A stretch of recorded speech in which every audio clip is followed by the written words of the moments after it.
Hey everybody, this is Corporal Wheeler here with the Alaska State Defense Force. Today I'm going to be talking about some of the hand motions that we use when we're doing troop movements. This is going to be through woodland area, like behind us, as well as in open areas. These are really important that we all know and that we're all on the same page, because it's the way that we use silent communication. So today I'm going to go over just some of the basic ones that get us started. So to start off with, when we're moving forward in a group, because typically a squad's going to have 4 or more individuals, and we'll have somebody in the front of the squad as well as somebody in the end of the squad. I'll get into more details of those roles in a minute. The person in the front of the squad, when they start to do hand movements, they want to make sure those hand movements are communicated backwards. First hand movement is going to be like this, and so we're going to go like this. I'm going to verify that he saw me, and then he's going to pass that hand movement along. That hand movement means line up on me. We're going to start a line, and as soon as where I start that, that's where they come in and they start that movement. So the next hand movement we're going to talk about is forming a V. And so if I have 2 hands available, I'll V like this. I'll make sure I look back and I can see that he's V'ing. Here again, the big point is that they start the V from where we started the motion.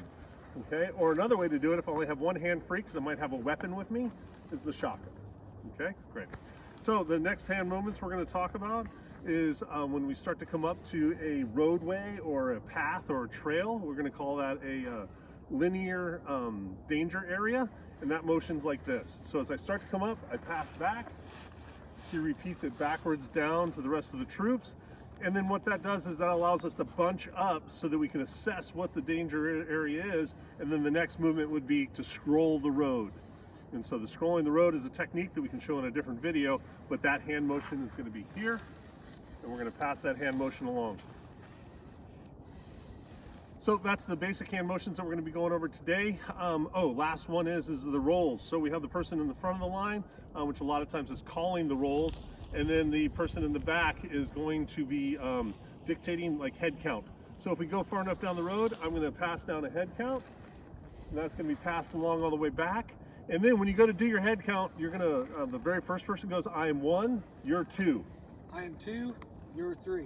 And you pass it on that way. You make sure to say that you're number 1 or your number and the next person's number, so that it's very clear in communication. And then what will happen is that the head count will come back up. We'll know we're good, and then we're going to pass back head count good. And so that lets everybody know that we're good to go. We can keep on moving.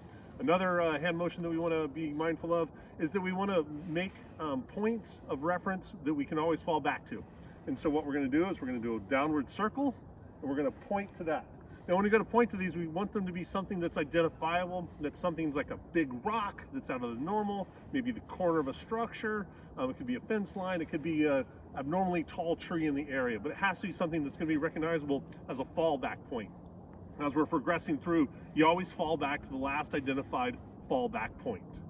Here again, my name's Corporal Wheeler with the Alaska State Defense Force. If you have any questions, get with your command.